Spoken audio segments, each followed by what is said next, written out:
Hello everyone, welcome back my channel. National reporter slams Nike's $16 million campaign for dumb Caitlin-Clark move.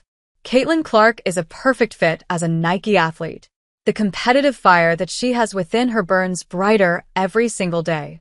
CC has put in the work, she's put in the hours, and she's here to show the fruits of her labor. However, her newest campaign with Nike was a big hit or miss. To some, it was one of the greatest advertisements of all time, and to others, it was quite mediocre. On the podcast Pat Gray Unleashed, show hosts Pat Gray and Brad Meltzer tore down CC's latest endeavor with Nike, pulling no punches at all. The ads are stupid.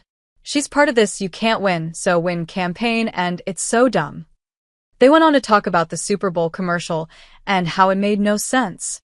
It's for women, and they're spewing all the stuff that people believe. They can't fill stadiums? So fill them. The campaign in question is the So Win campaign that became popular through the Super Bowl. Nike CEO Elliott Hill approved a $16 million advertisement during the Super Bowl, featuring top athletes like Sha'Carri Richardson, Aya Wilson, and of course, Caitlin-Clark. It focused on women athletes and their success despite adversity. However, the entire campaign just didn't sit right with some people. Even the newest ad in the campaign, featuring the Indiana Fever star, was subject to criticism. The national reporters ripped apart the newest part of the $16 million campaign. It was posted on CC's IG with a caption, "It's not where you're from. It's where you shoot from." The message was nice enough, and so was the ad. Even Gray and his co-host agreed. However, there were a couple glaring problems with it. The biggest problem, however, was that it wasn't Caitlin-Clark doing the voiceover. There was so much potential in that ad, as the visual aspect hit just about every beat. But without CC's own voice, it lost a bit of the personal touch that it needed. Nike's ad campaign, even through criticism, has been highly successful.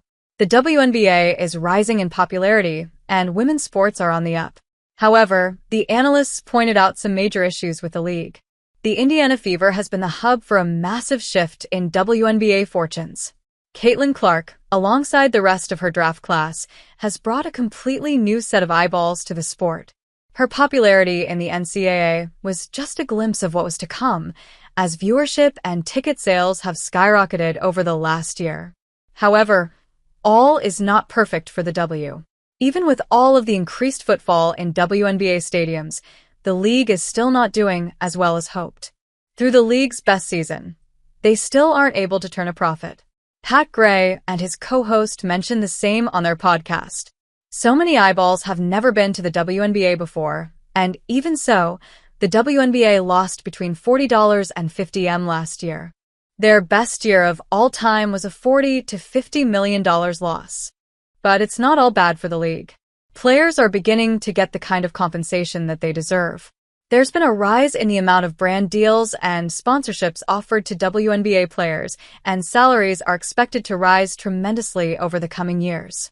With the meteoric growth in women's sports over the last couple of years, there is a lot to come, and a lot that is better already. Rome wasn't built in a day. It takes time to turn heavy losses into profit, but the W is at least headed in the right direction.